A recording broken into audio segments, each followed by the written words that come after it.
Hello and welcome back to Up the Villa podcast. If you are new around here, make sure you subscribe to our channel. Drop this video a like. Let's go. Being as we're going to be going into an international break and it's going to be dry, let's go for 1,000 likes on this match reaction. So do your part. Comment your thoughts in the comment section down below. Aston Villa 3, Fulham 1, which again, he's just absolutely mental. 13 Premier League home wins in a row. 13 in a row. We've all walked out that stadium in the Premier League 13 times, not disappointed, which is absolutely mental. So I'm absolutely buzzing. It's a great victory, a brilliant performance. Hannah, talk to me. How was your day? Another brilliant one. I had the same kind of feeling walking out this afternoon of when was the last time we walked out of here from a Premier League game and weren't just really happy. And it was like a realization that I wasn't even bouncing this time. Like it was just yeah, standard, another Villa win. I actually can't remember the last time we lost in the Premier League at Villa Park. I can't remember what game it was. So it's quite a nice feeling to have that, those days feel like a distant memory now. But it was a really, I think controlled, not an easy game, but I just think that we made it easy for ourselves because we just managed to really control the game. I thought the first half in particular, Villa were really good. It was one of the best first half performances of the season. I think just the way we just nullified them. I don't think they had a shot in the first half, or if they did, it was very late on. And we're just ticking along.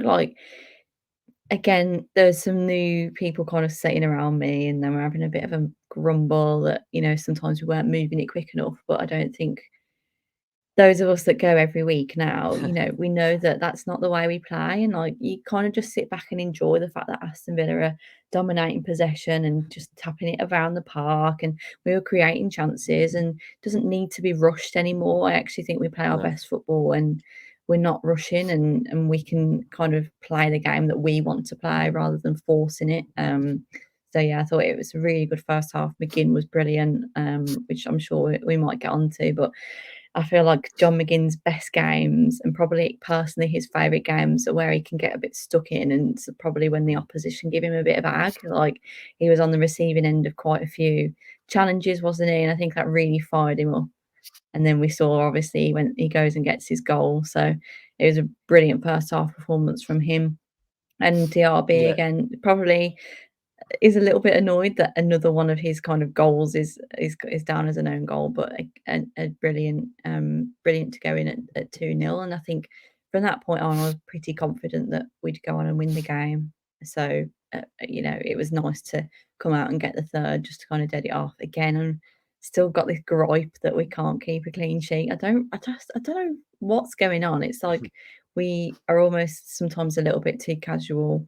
Fulham seem to kind of catch the high line just at the right time with that long ball over the top, which again really annoying. And I think that's the thing now that if we're solidifying ourselves as this team that's going to be high scoring and controlling of possession, the next thing has to be that we cut out these stupid goals because we're not getting caught out with real quality for these goals. We're always conceding just silly lapses in concentration, individual errors, things like that. So that's my one gripe. But we keep saying if you're 3-0 up, it's less of an issue, isn't it? And it's it's nice to be able to kind of shrug it off. But going forward, it's got to be something that we do address. And I'm sure again, I think Emery's has mentioned it post match that he's not happy about the clean sheet, and I don't think the defence will be either. The likes of Emi Martinez is probably fuming that we keep conceding these silly goals in games that we're winning comfortably. So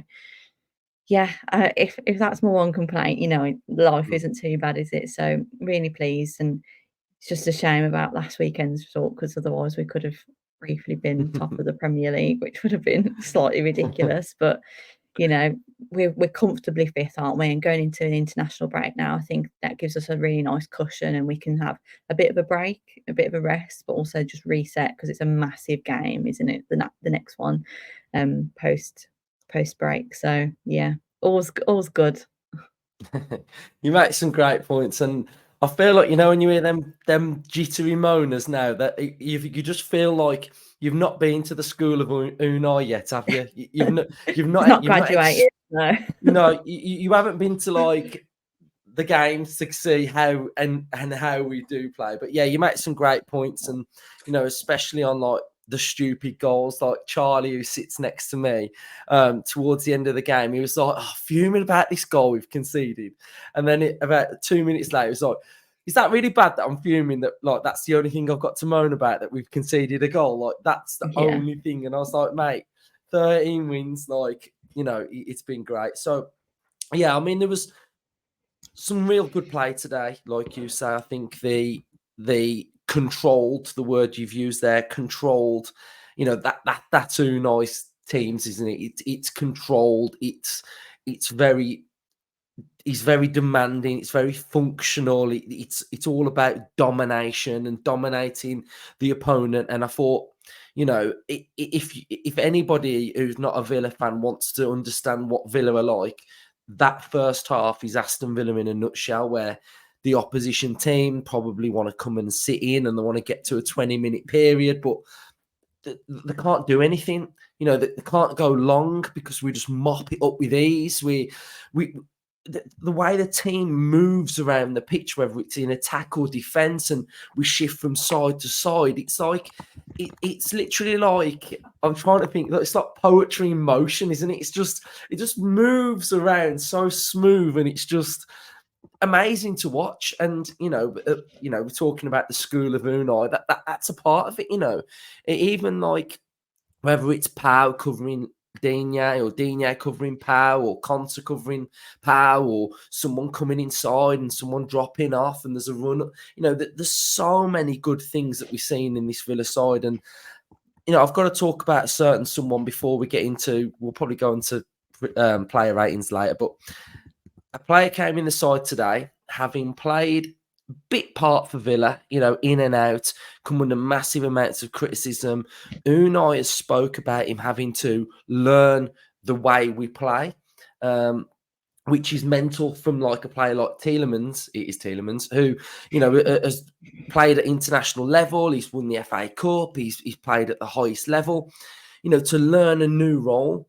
And I think today he was absolutely fantastic. I thought he was dominant. He was pacey. He was tenacious. His running off the ball was fantastic. His passing was just unbelievable at times. His sense of danger was great. And I think he really complemented that midfield so well today. And I just want to give him massive praise because I thought he was fantastic. What are your thoughts on Yuri? I thought this was his best, I think, cameo in a Villa shirt so far. Obviously, he had a nice little bit of playing in one of the conference games. I think it was when we were away at Alkmaar.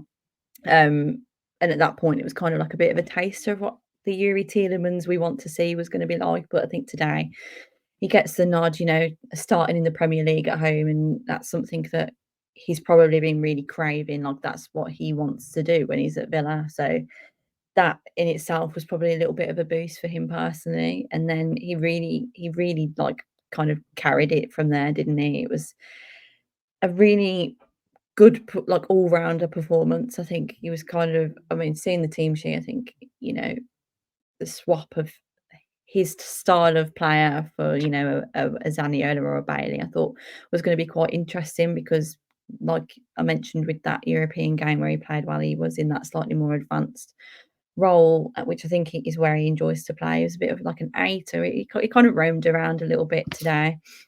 And I think he did really well off the ball. I think he did a lot of running, and I think a lot of it probably went under the radar a little bit. But like you mentioned, I think it was that like sense of danger. he just had such a good read on the game, I think, and that was good from like a defensive perspective, but also creatively as well. Some of his passing was excellent, like the weight of pass, picking the right pass.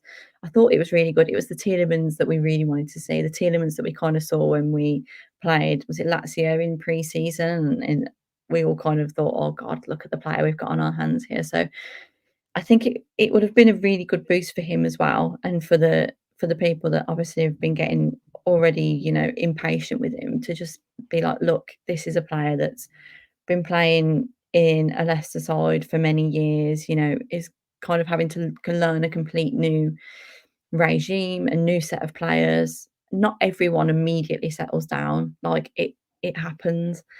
Look at some of the other players we've had this season that, you know, didn't have a perfect start but are now excellent. Pau Torres, for example. Like, you have to give these players time. You can't ever write them off. And I think Tielemans is the perfect example of that. Getting a goal, you know, the other week as well would have been a massive boost. And I think now we're going to just continue to see his goal contributions. I think he's going to be a really important part of this Unai Emery side. I think he gets it now. I think he really suits our style of play.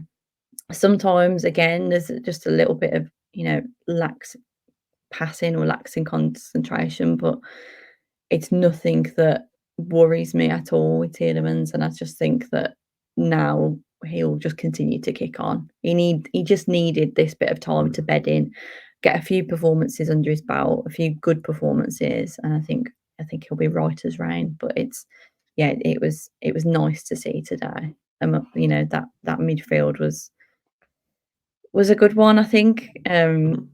I think it's quite interesting because, I mean, again, we'll probably go on to individual players, but in games where John McGinn really kind of shines, I feel like Douglas Luiz, or like the double pivot in general, kind of takes a little bit of the backseat. Whereas when like Douglas Luiz has an excellent game, John McGinn tends to be a bit quieter. So it's almost like one of them really shines and the others kind of just sit back, do the basics, tidy up, which I quite enjoy. I think it's nice that it's not just a one man midfield. It's like like you say, it's really versatile, constantly dipping in and out. Someone's having a worldie, others are just, you know, calm, keeping it at like a nice 7.5, 8 out of 10.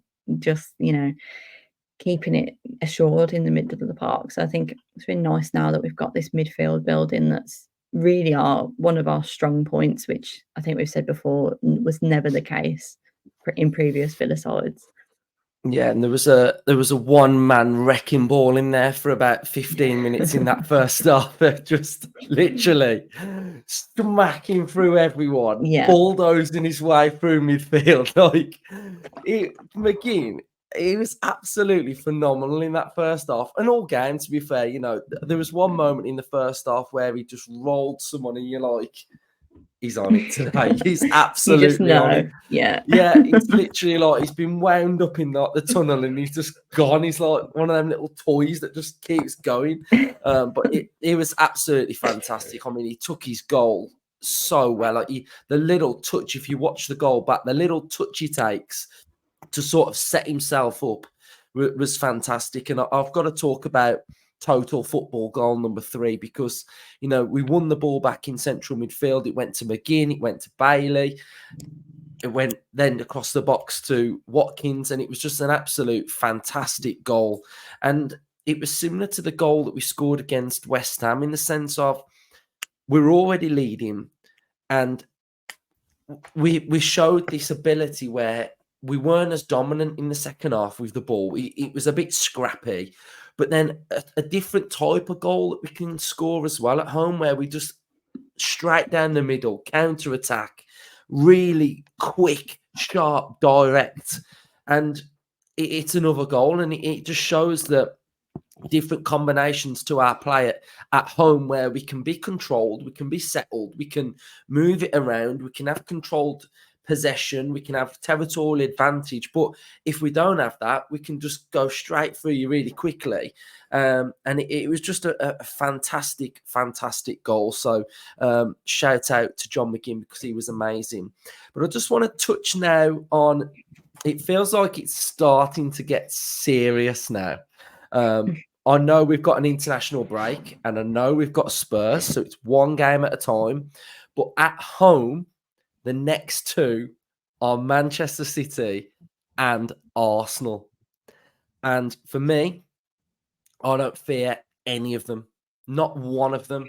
And I think this is me sticking my Villa chest out now and being excited for those two teams to come to Villa Park, and let's see what they're all about at Villa Park, and let's just continue what we're doing because we are doing so well. And I don't want to be fearful. I don't want to be worried about them. I want to be Unai Emery's Aston Villa, and it's going to be a great challenge now.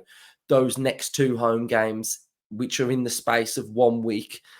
We've got them on Man City on the Wednesday, Arsenal on the Saturday. So, it's going to be a difficult two games, but it's one where I think we should all be really excited now about facing those sides at Villa Park. I know you've got your little sort of thing that you said it in the summer, didn't you? That you felt like we'd get to Christmas unbeaten, and I'd got till the end of the season unbeaten. So this feels like for one of us, it's going to be an important part in our predictions. I can't remember. I've actually forgotten whether it was like unbeaten or I think I might have said like top 4 or top 6 at Christmas. And like you say, these are the games where it's like almost make or break for that kind of prediction. It's like quite a strange phenomenon where I'm like still nervous for those games, but it's like an excited nerves. It's like you are nervous because you know you can get something from the game. So there's like that extra expectation there. Not nervous because it's like, oh God, are we going to get battered? So it's really exciting. A very demanding week because I think we have like the Bournemouth game on the Sunday, don't we? And then obviously what Man City on the Wednesday, Arsenal on Saturday. So it's a very sort of physically demanding week because travelling away to Bournemouth won't by any means be an easy challenge. But going into those two games, it's why you support your football team. It's we'll still be the underdogs, obviously, but seeing that your team can now compete with these sort of like big dogs and thinking that you can win, I think it will be huge. Even sort of like looking a bit closer to the Spurs game, if you think we've got Spurs, Arsenal, and City as the 3 of our next 4 Premier League games, I'm looking now thinking I'd like 5 points out of those 3. And that feels really ambitious, but why not? It's like this, like what you say, we can't fear anyone coming to Villa Park now. Like we can't put in all this work to make Villa Park a difficult place to go and then not reap the benefits of being confident. Like we have to believe that whoever comes, we can beat, or we can at least get something from. So I think we need to like relish the challenge and be excited. But obviously, there's a lot of preparation that needs to go into those games. I think they're also the types of games that I think the crowd enjoy, and I also think the players will enjoy, and I think the manager will enjoy. I think I've said it loads recently, but I don't particularly think that sometimes we enjoy playing against teams that are a little bit, I don't know, slower or a little bit, I don't know, a bit more defensive. Like we quite like we like a bit of a fast-paced game sometimes, and especially I think the fans at Villa Park that get a bit itchy. I think it's exciting when we've got a challenge like that. So it feels like a long way off, but it will come around very quickly. But I think we're, like you say, in such a good position now that, I mean, I hope our predictions come true. It would be, if we stay unbeaten out of those games, I might get ABFC tattooed across my forehead. Clip it. Right. So let's do the player ratings then. And I'll do the defenders and keeper. You can do the midfielders. We'll kick it off then. I'm gonna give Martinez a 7. Didn't really have too much to do, did he? I did feel like his kicking was a little bit off in that second half. We were being put under a little bit of pressure in that second half, and his kicking was just a a little bit off, and I just felt we needed to just control and just focus. But a solid 7 for me. We're gonna go, and I'm gonna rate both centre halves exactly the same. I'm gonna go Pau Torres and Konsa an 8. What a defensive partnership that is. What, you know, it's blossomed into something absolutely amazing. Their sort of synergy together is brilliant, and Pau's just doing Pau stuff, and Konsa's now just doing Konsa stuff, which is just, you know, a bit like Louise, where they just play their game, and it's nothing new because they're playing really, really well. I'm going to go Luca Dean. I'm going to go 7. He got in some really good advanced areas.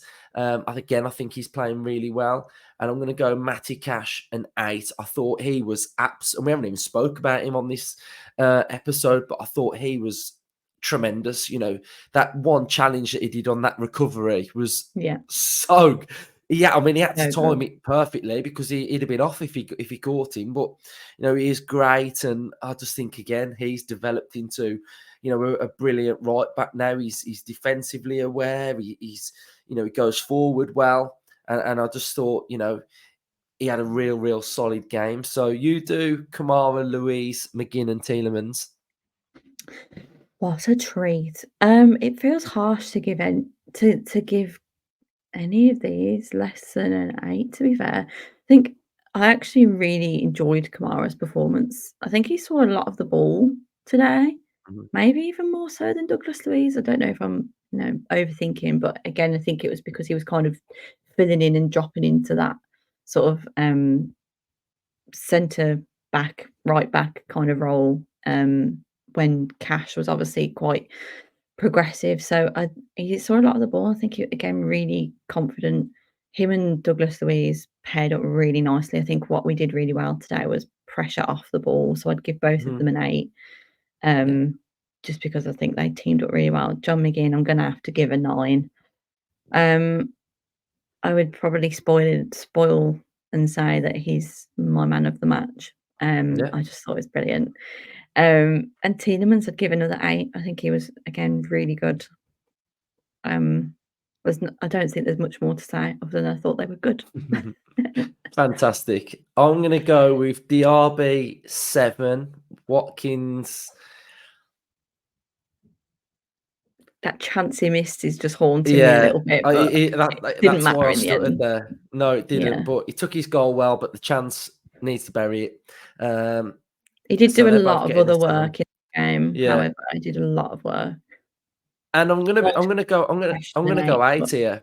I'm gonna go 8 on Bailey because again he come off the bench and he see, was instrumental. He was absolutely fantastic. So those are our player ratings. Nobody is below a 7, and John McGinn is our man of the match with a 9. So you can do yours on our website utvpodcast.co.uk, and that will be all from us. Really, I think we've covered quite a lot. So we'll have the debrief, which will be out tomorrow. I think me and Ryan are going to be doing that one. So stay tuned for that and enjoy your night and rest of your international break because we are sitting very nice in the Premier League and we can all just relax and put our feet up and look forward to playing Spurs up the Villa. Up the Villa.